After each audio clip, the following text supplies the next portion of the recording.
প্রিয় দেশবাসী, দেশের শিশু, কিশোর কিশোরী, তরুণ তরুণী, ছাত্রছাত্রী, বয়স্ক বৃদ্ধ, পুরুষ মহিলা সবাইকে আমার সালাম জানাচ্ছি। আসসালামু আলাইকুম।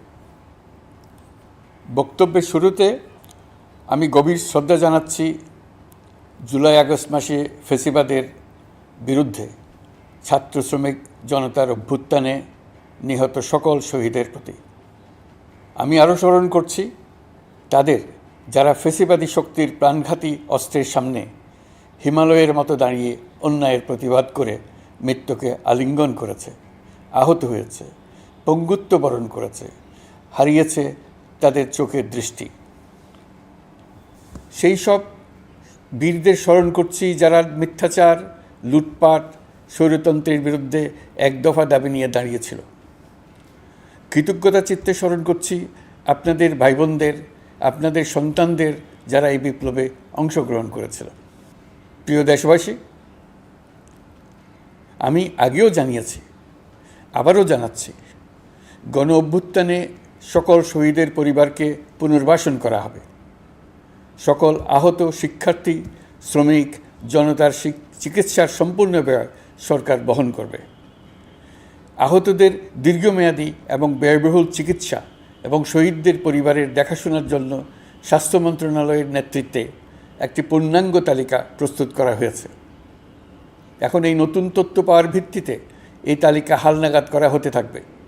গণ অভ্যুত্থানের শহীদদের স্মৃতি ধরে রাখতে সরকার তার যাত্রা লগ্নে জুলাই গণহত্যা স্মৃতি ফাউন্ডেশন নামে একটি ফাউন্ডেশন প্রতিষ্ঠার উদ্যোগ নেয়। এখন সেই ফাউন্ডেশন তৈরি হয়েছে। সকল শহীদ পরিবার এবং আহতদের সর্বোত্তম চিকিৎসা সহ তাদের পরিবারের সম্পূর্ণ দায়িত্ব এই ফাউন্ডেশন গ্রহণ করছে।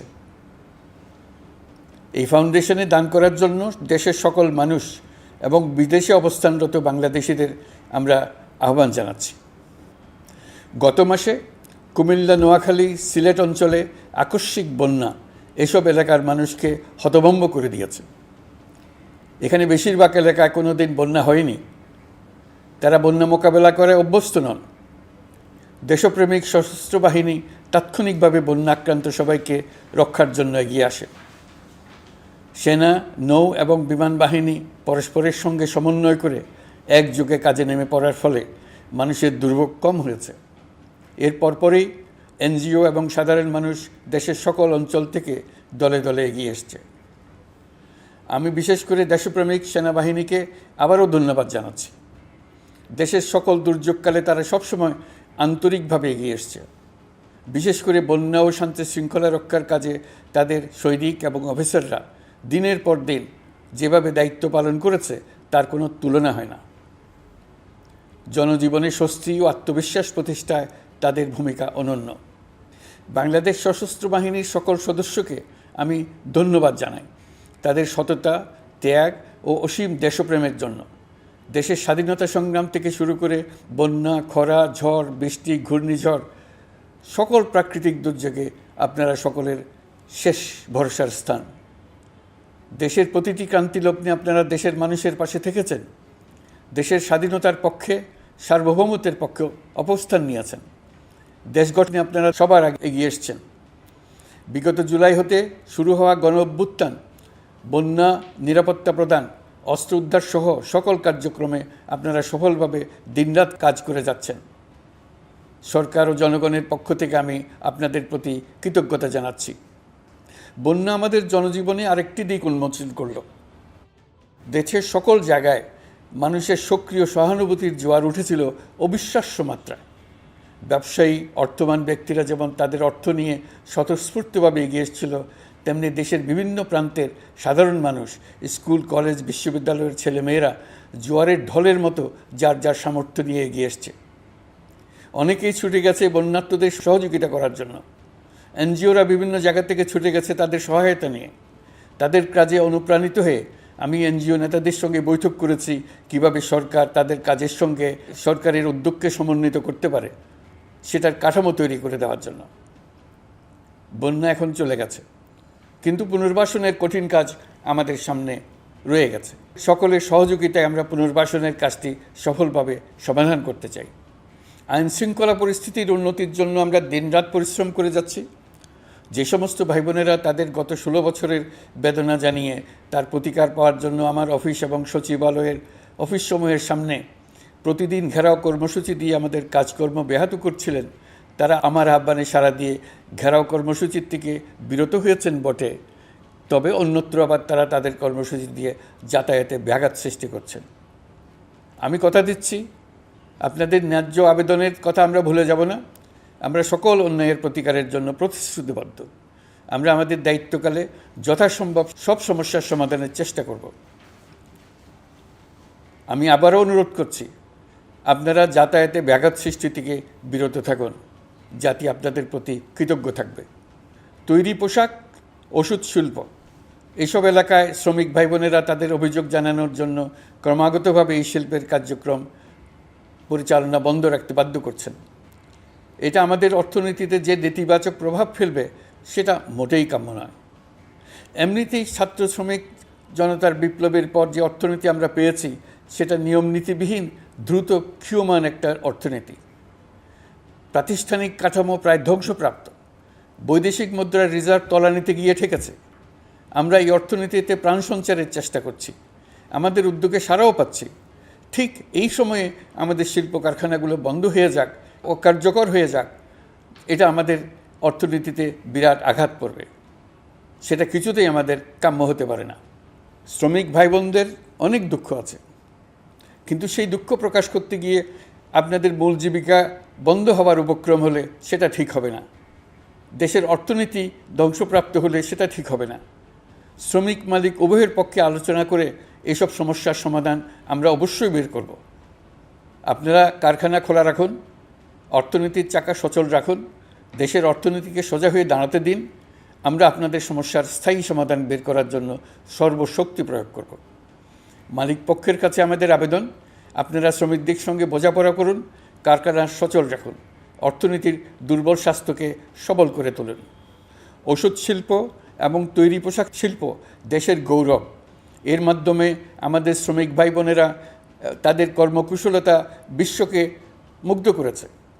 এর সাফল্য এখন থমকে আছে।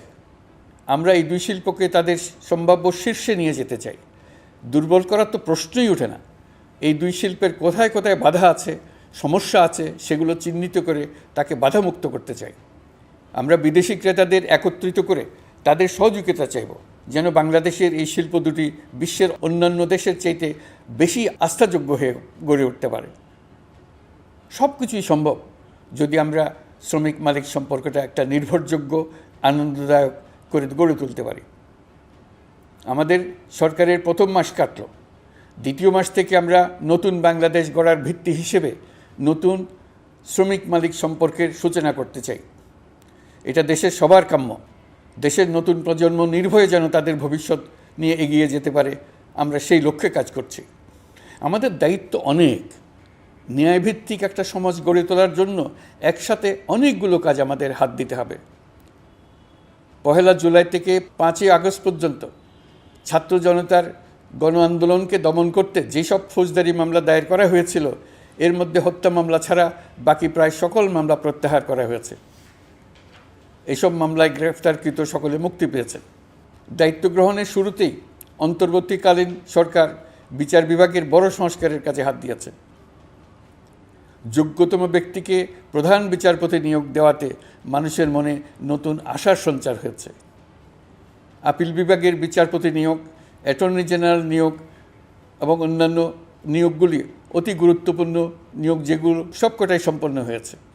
সন্ত্রাস দমন আইন ও ডিজিটাল সাইবার নিরাপত্তা আইনে দায়েরকৃত মিথ্যা হয়রানিমূলক মামলাগুলো প্রত্যাহার করা হচ্ছে। সাইবার নিরাপত্তা আইন সহ বাংলাদেশে বিদ্যমান সকল কালো আইনের তালিকা করা হয়েছে। অতি সত্বর এই সকল কালো আইন বাতিল ও প্রযোজ্য ক্ষেত্রে সংশোধন করা হবে। সাংবাদিক সাগর রনি হত্যাকাণ্ড সহ বহুল আলোচিত 5টি হত্যাকাণ্ডের তদন্ত ও বিচার অগ্রাধিকার ভিত্তিতে ও দ্রুততম সময়ে নিষ্পত্তির জন্য সহায়তা প্রদান করা হচ্ছে। সম্প্রতি আমরা বলপূর্বক গুম থেকে সকল ব্যক্তির সুরক্ষার জন্য আন্তর্জাতিক কনভেনশনের সনদে স্বাক্ষর করেছি। ফলে স্বৈরাচার দ্বারা প্রতিষ্ঠিত গুম সংস্কৃতির সমাপ্তি ঘটানোর জন্য আন্তর্জাতিকভাবে আমরা প্রতিজ্ঞাবদ্ধ হলাম।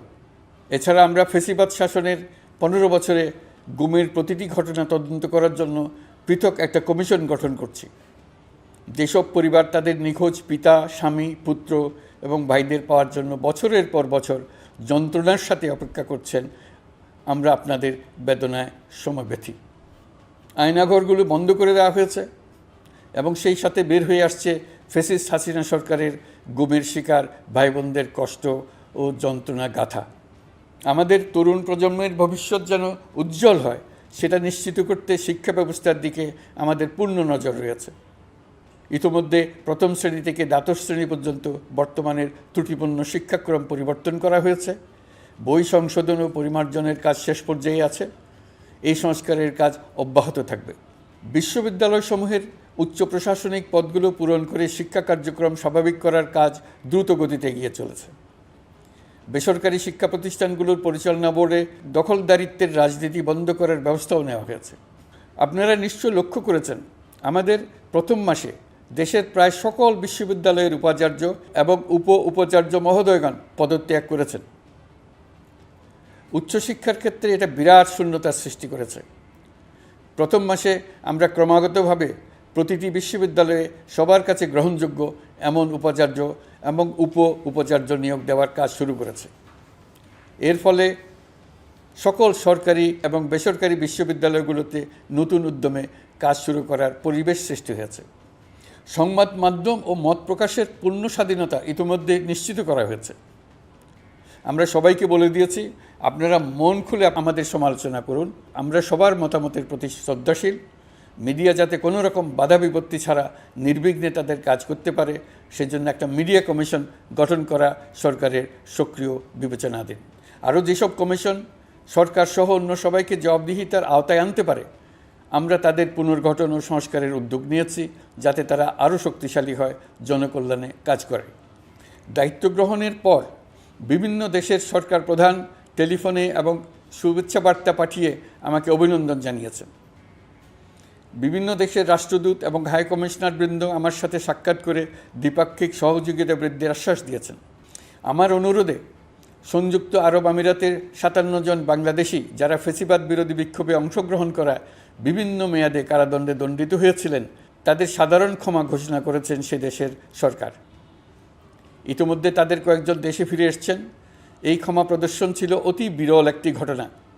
এই জন্য আমি সংযুক্ত আরব আমিরাতের রাষ্ট্রপতি শেখ মোহাম্মদ বিন জায়েদ আল নাহিয়ানকে ধন্যবাদ ও কৃতজ্ঞতা জানিয়েছি আপনাদের সবার পক্ষ থেকে। যে সমস্ত সরকার প্রধানের সঙ্গে আমার টেলিফোনে যোগাযোগ হয়েছে, তাদের মধ্যে রয়েছেন ভারতের প্রধানমন্ত্রী নরেন্দ্র মোদী, পাকিস্তানের প্রধানমন্ত্রী শাহবাজ শরীফ। আমরা ভারত এবং অন্যান্য প্রতিবেশী রাষ্ট্রসমূহের সঙ্গে সুসম্পর্ক চাই, তবে সেই সম্পর্ক হতে হবে ন্যায্যতা এবং সমতার ভিত্তিতে। ভারতের সাথে আমরা ইতিমধ্যে বন্যা মোকাবেলায় উচ্চ পর্যায়ে দ্বিপাক্ষিক সহযোগিতার আলোচনা শুরু করেছি। দক্ষিণ এশিয়ায় আঞ্চলিক সহযোগিতা বৃদ্ধির লক্ষ্যে আমি সার্ক রাষ্ট্রগোষ্ঠী পুনর্জীবিত করার উদ্যোগ নিয়েছি। আমরা চাই আমাদের দেশ যেন একটি গণতান্ত্রিক দেশ হিসেবে বিশ্বের কাছে সম্মানের সাথে পরিচিত হয়। দেশের পরিকল্পনা যেন দেশের মানুষকেন্দ্রিক হয়, কোনো নেতা বা দলকেন্দ্রিক না হয়। আমরা স্বৈরাচারী হাসিনা সরকারের অহেতুক কোটি কোটি টাকা ব্যয়ের প্রকল্প বাস্তবায়িত হতে দেখেছি, যেগুলো কখনোই দেশের মানুষের জন্য ছিল না, বরং এর সাথে জড়িত ছিল কুৎসিত আমিত্ব এবং বিশাল আকারের চুরি।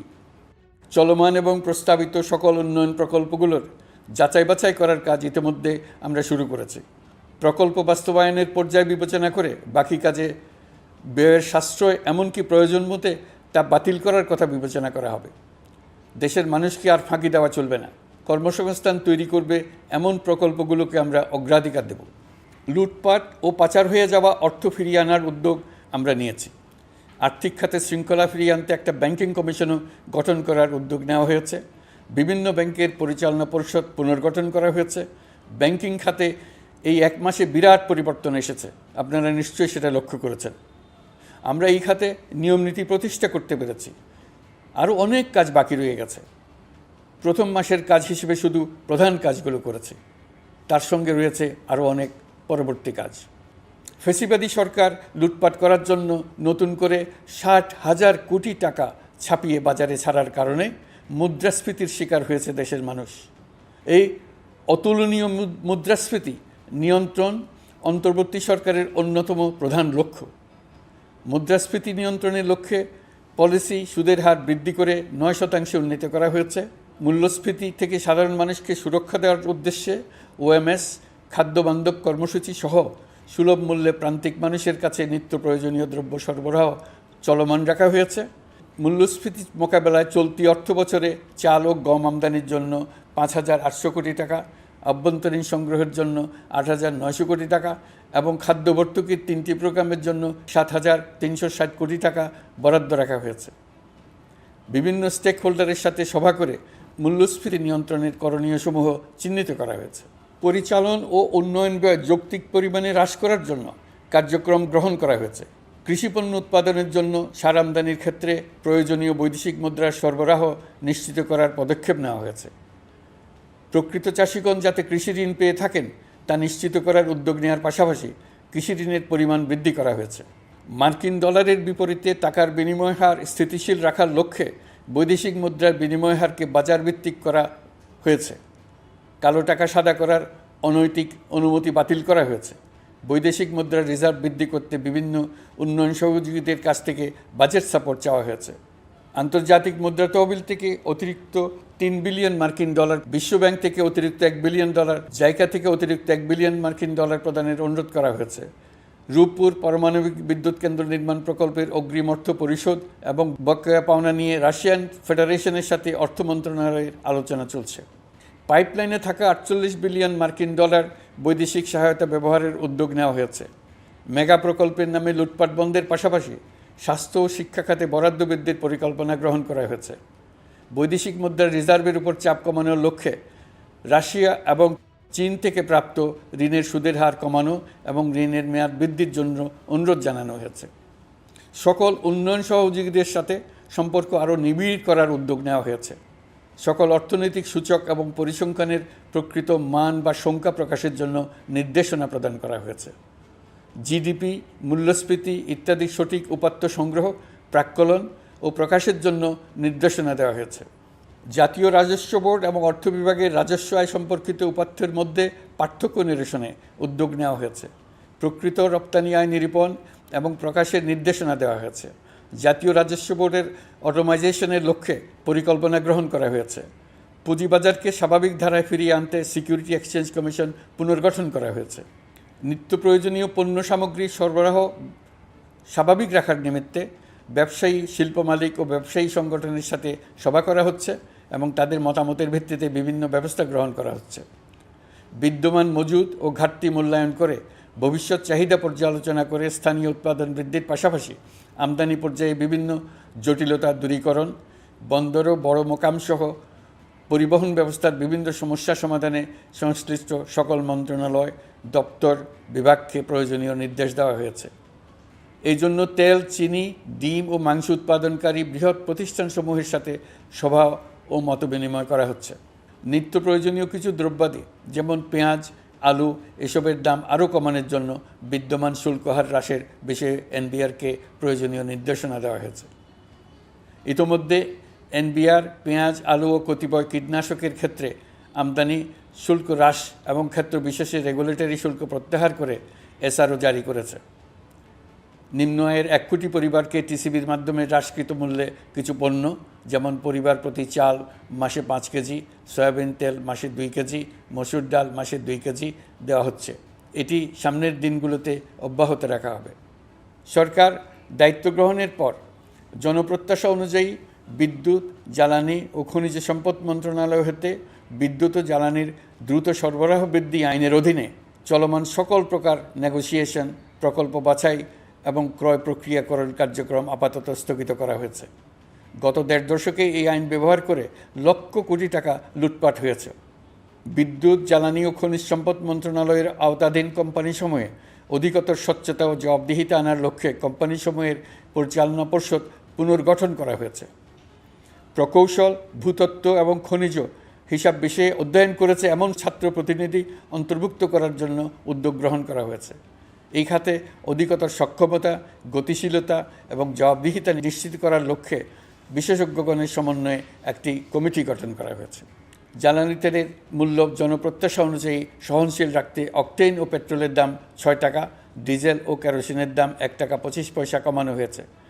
37 দিন বন্ধ থাকার পর গত 25 আগস্ট হতে মিরপুর 10 ও কাজীপাড়া স্টেশন ছাড়া বাকি সব স্টেশনে মেট্রো রেল পুনরায় চালু করা হয়েছে। ভুয়া মুক্তিযোদ্ধাদের চিহ্নিত করার লক্ষ্যে বিশেষ করে মুক্তিযুদ্ধের সময় যাদের বয়স 12.5 বছরের কম ছিল তাদের মুক্তিযুদ্ধ তালিকা হতে বাতিলের জন্য সুপ্রিম কোর্টে লিভ টু আপিলের পদক্ষেপ গ্রহণ করা হয়েছে। মুক্তিযোদ্ধা কল্যাণ ট্রাস্টের আওতাধীন বেদখলকৃত স্থাবর সম্পত্তি উদ্ধারে প্রয়োজনীয় ব্যবস্থা গ্রহণ করা হয়েছে। গৃহায়ন ও গণপূর্ত মন্ত্রণালয় কর্তৃক গৃহীত বরিশাল, রংপুর, ময়মনসিংহ উন্নয়ন কর্তৃপক্ষ আইন এর খসড়া তৈরির কার্যক্রম নেওয়া হয়েছে। পূর্বাচল নতুন শহর প্রকল্প, ঢাকার আশেপাশে স্যাটেলাইট সিটি নির্মাণের রোডম্যাপ চূড়ান্তকরণের উদ্যোগ নেওয়া হয়েছে। বিধি বহির্ভূত প্রদত্ত প্লট ও ফ্ল্যাটের বরাদ্দ বাতিলের উদ্যোগ নেওয়া হয়েছে। প্রিয় দেশবাসী, আপনাদের আমাদের সন্তানদের জন্য একটি গণতান্ত্রিক বাংলাদেশের রূপরেখা তৈরি করতে আমরা দৃঢ় প্রতিজ্ঞ। আর যেন আমাদের কোনো স্বৈরাচারের হাতে পড়তে না হয়। আমরা যাতে বলতে পারি আমরা একটি গণতান্ত্রিক দেশে বসবাস করি, আমরা যাতে সকলেই দাবি করতে পারি যে এই দেশটি আমাদের, আমরা সেই লক্ষ্যেই কাজ করছি। কেউ আইন নিজের হাতে তুলে নেবেন না। আইন নিজের হাতে তুলে নিয়ে কেউ সমাজে বিশৃঙ্খল পরিবেশ সৃষ্টি করলে আমরা তাকে অবশ্যই শাস্তির আওতায় নিয়ে আসব। আমরা একটি সাম্প্রদায়িক সম্প্রীতির দেশ। ধর্মীয় সম্প্রীতি বিনষ্ট হয় এমন কোনো কাজ কেউ কোনোভাবেই করবেন না। অতীতে শুধুমাত্র আওয়ামী মতাদর্শী না হওয়ার কারণে 28তম থেকে 42তম বিসিএস পর্যন্ত বিপিএসসি কর্তৃক সুপারিশকৃত অনেক প্রার্থী নিয়োগ বঞ্চিত হয়েছেন।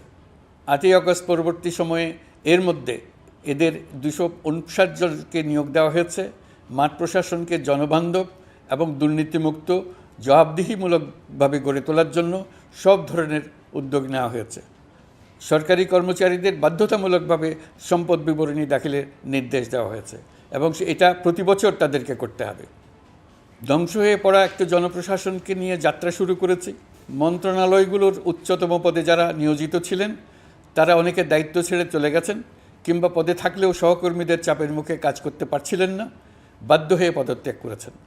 আর যারা 16 বছরের স্বৈরাচারী শাসনের আমলে পদত্যাগে বাধ্য হয়েছিলেন কিংবা দায়িত্ববিহীন অবস্থায় একই পদে থেকে বাধ্য হয়েছেন, তাদের সবার কথা বিবেচনা নিয়ে জনপ্রশাসনকে নতুন করে দাঁড় করানোই ছিল আমাদের প্রথম মাসে কঠিনতম সময়। আবার সকল সমস্যার সমাধান করে একটি নতুন জনপ্রশাসন কাঠামো দাঁড় করাতে পেরেছি, এটাই আমাদের প্রথম মাসের সবচাইতে বড় অর্জন। আমার বিশ্বাস এই জনপ্রশাসন জনগণের ইচ্ছা পূরণে সর্বোচ্চ অবদান রাখতে পারবে।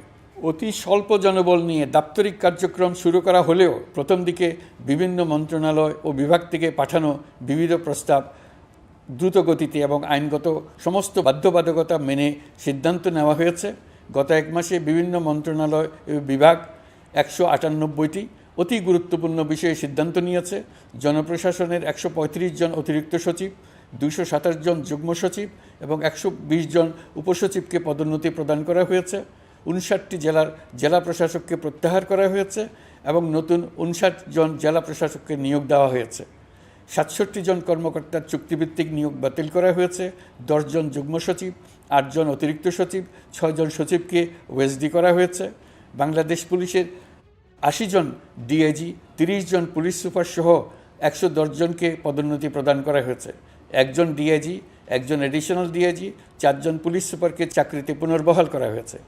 আইজিপি সহ 10 জন অতিরিক্ত আইজি, 88 জন ডিআইজি, 21 জন এডিশনাল ডিআইজি, 177 জন পুলিশ সুপার সহ মোট 297 জন কর্মকর্তাকে বদলি করা হয়েছে। ছাত্র শ্রমিক জনতার বিপ্লবের মূল লক্ষ্য ছিল গণভবন। এটা ছিল স্বৈরাচারের কেন্দ্রবিন্দু। এই সরকার বিপ্লবের প্রতি সম্মান দেখিয়ে গণভবনকে বিপ্লবের জাদুঘর হিসেবে ঘোষণা দিয়েছে। ছাত্র জনতার ক্ষোভকে স্থায়ীভাবে তুলে ধরার জন্য গণভবনের আর কোনো সংস্কার করা হবে না। ছাত্র জনতার ক্ষোভের মুখে তা যে অবস্থায় দাঁড়িয়েছিল সেই অবস্থায় তাকে রাখা হবে। যেসব মূল্যবান সামগ্রী জনতা নিয়ে গিয়েছিল সেগুলো অনেক ফেরত দিয়ে গেছেন। যারা নিয়ে গিয়েছেন তারা নিজেরাই ফেরত দিয়ে গেছেন। তাদের আমরা দেশবাসীর পক্ষ থেকে ধন্যবাদ জানাচ্ছি। আরও কিছু জিনিস পাওয়া যায়নি। যারা নিয়ে গেছেন তাদের কাছে আমাদের অনুরোধ থাকবে তারা যেন এইসব সামগ্রী ফেরত দিয়ে যান। আমরা উল্লেখ করব এইসব বিক্ষুব্ধ জনতা নিয়ে গিয়েছিল কিন্তু বিজয়ের পর তারা আবার জাদুঘরে প্রতি সম্মান দেখিয়ে এগুলো ফেরত দিয়ে গিয়েছেন। আমরা নতুন বাংলাদেশকে একটা পরিবেশ বান্ধব এবং জীববৈচিত্র্যময় দেশ হিসেবে গড়ে তোলার উদ্যোগ নিয়েছি। এটি তরুণদের আকাঙ্ক্ষা, আমাদের সবারই আকাঙ্ক্ষা। সেই লক্ষ্যে আমি প্রথমেই একটি ক্ষুদ্র পদক্ষেপ নিয়েছি। আমার বাসভবন এবং সমগ্র সচিবালয়ে প্লাস্টিকের পানির বোতল ব্যবহার নিষিদ্ধ করেছি। ইতিমধ্যে সুপার শপগুলোতে পলিথিনের শপিং ব্যাগ ব্যবহার বন্ধ করার উদ্যোগ নেওয়া হয়েছে। গত কয়েক দশকে যে পরিমাণ নদী দূষণ হয়েছে, আমরা তা বন্ধ করার উদ্যোগ নিয়েছি। আমরা সংস্কার চাই। আমাদের একান্ত অনুরোধ, আমাদের উপর যে সংস্কারের গুরু দায়িত্ব দিয়েছেন, সেই দায়িত্ব দিয়ে আপনারা দর্শকের গ্যালারিতে চলে যাবেন না। আপনারা আমাদের সঙ্গে থাকুন, আমরা একসঙ্গে সংস্কার করব। এটা আমাদের সবার দায়িত্ব। আপনারা নিজ নিজ জগতে সংস্কার আনুন। একটা জাতির সংস্কার শুধু সরকারের সংস্কার হলে হয় না। আপনি ব্যবসায়ী হলে আপনার ব্যবসায় সংস্কার আনুন। ব্যবসায়ী গোষ্ঠীরা তাদের নিজ নিজ সমিতির মাধ্যমে সংস্কার আনুন। সমিতিতে সংস্কার আনুন। নতুন করে সমিতি গঠনতন্ত্র সংশোধন করুন। আপনি শ্রমিক হলে আপনার ক্ষেত্রে আপনি সংস্কার করুন। আপনি রাজনৈতিক নেতাকর্মী হলে আপনার ক্ষেত্রে সংস্কার করুন। আপনি প্রতিষ্ঠান প্রধান হলে আপনার প্রতিষ্ঠানে সংস্কার আনুন। আমি এটাকে সুযোগ হিসেবে গ্রহণ করার জন্য সবাইকে আহ্বান জানাচ্ছি। এই সংস্কারের মাধ্যমে আমরা জাতি হিসেবে নতুনভাবে যাত্রা শুরু করতে চাই। আমাদের এই যাত্রা আমাদেরকে পৃথিবীর একটা সম্মানিত জাতি হিসেবে প্রতিষ্ঠিত করুক, এটাই আমাদের সবার কাম্য, এটাই আমাদের সবার লক্ষ্য। গত এক মাসে আমি বেশ কিছু রাজনৈতিক দলের সঙ্গে পৃথকভাবে বসছি, তাদের সঙ্গে মতামত বিনিময় করেছি। তারা আমাদের উৎসাহিত করেছেন, ছাত্র শ্রমিক জনতার বিপ্লবের লক্ষ্যের প্রতি সমর্থন জানিয়েছেন, সংস্কারের কাজে পূর্ণ সহযোগিতার দেওয়ার আশ্বাস দিয়েছেন। আমি দেশের বিশিষ্ট সম্পাদক বৃন্দের সঙ্গে মত বিনিময় করেছি, তারাও সংস্কারের কাজে পূর্ণ সহযোগিতা দেওয়ার আশ্বাস দিয়েছেন। তারা বিভিন্ন বিষয়ে মূল্যবান পরামর্শ দিয়েছেন। সবার পরামর্শ নিয়ে এখন আমাদের অগ্রসর হওয়ার পালা। আমি বিশিষ্ট ব্যবসায়ীদের সঙ্গে বৈঠক করেছি, তাদের কাছে আমাদের সরকারের লক্ষ্যগুলো ব্যাখ্যা করেছি, তারাও আমাদের লক্ষ্যের সঙ্গে একমত প্রকাশ করেছেন। আপনারা জানেন, ছাত্র শ্রমিক জনতার ঐতিহাসিক জুলাই গণ অভ্যুত্থানের মুখে এবং হাজারো মানুষের আত্মদানের বিনিময়ে বাংলাদেশে ফ্যাসিস্ট সরকারের পতন হয়েছে। এই গণ অভ্যুত্থানের বার্তা ও আকাঙ্ক্ষা বাস্তবায়নের জন্য একটি অভূতপূর্ব সময় ও সুযোগ আমরা এর মধ্য দিয়ে অর্জন করেছি। এর বাস্তবায়ন তথা বাংলাদেশের ফ্যাসিজম বা স্বৈরতান্ত্রিক শাসন পুনরাবৃত্তির আশঙ্কা রোধ এবং জনমালিকানা ভিত্তিক কল্যাণমুখী জনস্বার্থে নিবেদিত একটি রাষ্ট্র ব্যবস্থা প্রবর্তনের লক্ষ্যে কিছু জাতীয় ভিত্তিক সংস্কার সম্পন্ন করা জরুরি হয়ে পড়েছে। উক্ত সংস্কার ভাবনার অন্যতম কেন্দ্রবিন্দু হচ্ছে সুষ্ঠু নির্বাচন ব্যবস্থা, সুশাসন প্রতিষ্ঠা করা। আমরা যেহেতু জনগণের ভোটাধিকার ও জনগণের মালিকানায় বিশ্বাস করি, সেহেতু নির্বাচন ব্যবস্থার উন্নয়নে আমাদের সংস্কার ভাবনায় গুরুত্ব পেয়েছে অধিক। আমরা মনে করি নির্বাচনের নামে সংখ্যাগরিষ্ঠতার একাধিপত্য ও দুঃশাসন মানুষের উপর চাপিয়ে দেওয়া বা এর মাধ্যমে এক ব্যক্তি বা এক পরিবার বা কোনো গোষ্ঠীর কাছে সকল ক্ষমতা কক্ষীভূত করে রাখার কোনো ক্রমেই গ্রহণযোগ্য নয়। এসব আশঙ্কা রোধ করার জন্য নির্বাচনের সাথে সম্পর্কিত নির্বাচন কমিশন সহ অন্যান্য প্রতিষ্ঠানগুলোর সংস্কারের কথা আমরা ভাবছি। নির্বাচন ব্যবস্থার সাথে সম্পর্কিত প্রতিষ্ঠান হিসেবে পুলিশ প্রশাসন, জনপ্রশাসন, বিচার প্রশাসন, দুর্নীতি দমন কমিশন এই 4টি প্রতিষ্ঠানের সংস্কার করা সুষ্ঠু ও অবাধ নির্বাচনের জন্য অপরিহার্য। এসব প্রতিষ্ঠানের সংস্কার জনমালিকানা ভিত্তিক, জবাবদিহিমূলক এবং কল্যাণমূলক রাষ্ট্র ব্যবস্থা প্রতিষ্ঠায় অবদান রাখবে বলে আমি বিশ্বাস করি। এর পাশাপাশি সমাজের সকল স্তরের মানুষের প্রতিনিধিত্ব ও স্বার্থ নিশ্চিত করার জন্য এবং জুলাই গণ অভ্যুত্থানের বার্তাকে প্রতিফলিত করার জন্য সাংবিধানিক সংস্কারের প্রয়োজন আমরা অনুভব করছি। এসব বিষয়ে সংস্কার করার প্রাথমিক পদক্ষেপ হিসেবে আমরা প্রাথমিকভাবে 6টি কমিশন গঠন করার সিদ্ধান্ত নিয়েছি।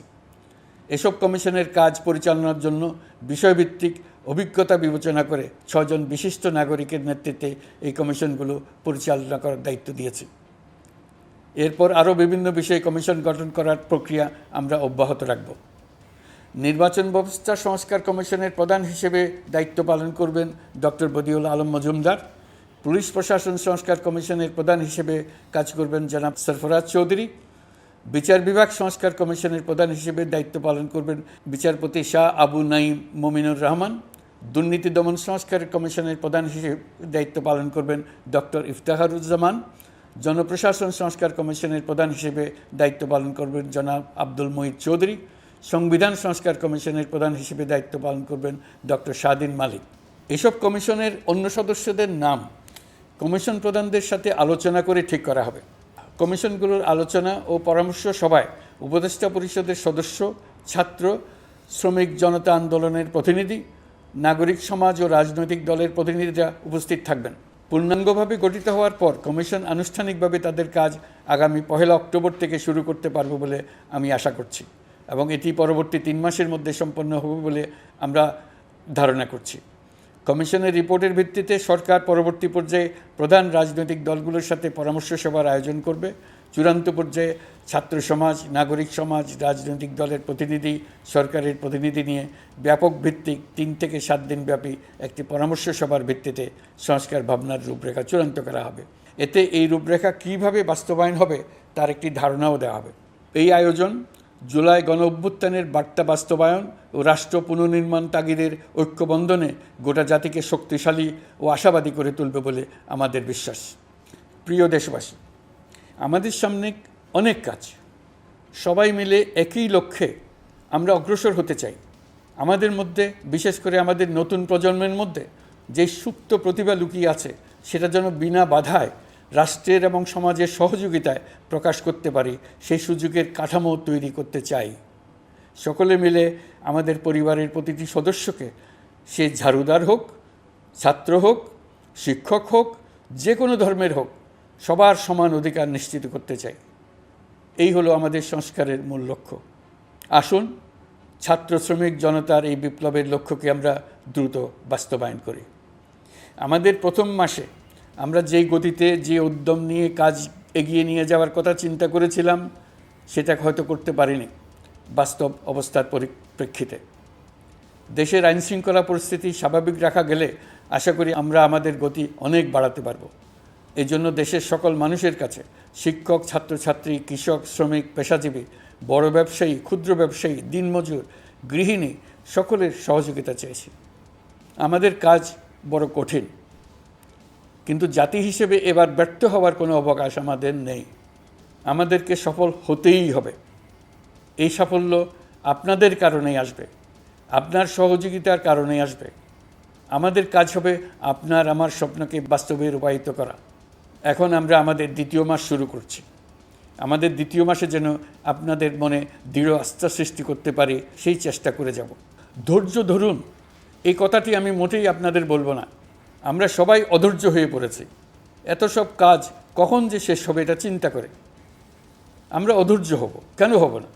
কিন্তু সঠিকভাবে কাজ করব, কাজে কোনো অধৈর্যের চিহ্ন রাখব না। প্রিয় দেশবাসী, দেশের শিশু, কিশোর কিশোরী, তরুণ তরুণী, ছাত্রছাত্রী, বয়স্ক, বৃদ্ধ, পুরুষ, মহিলা, সবাইকে আবারও আমার সালাম জানাচ্ছি। আসসালামু আলাইকুম।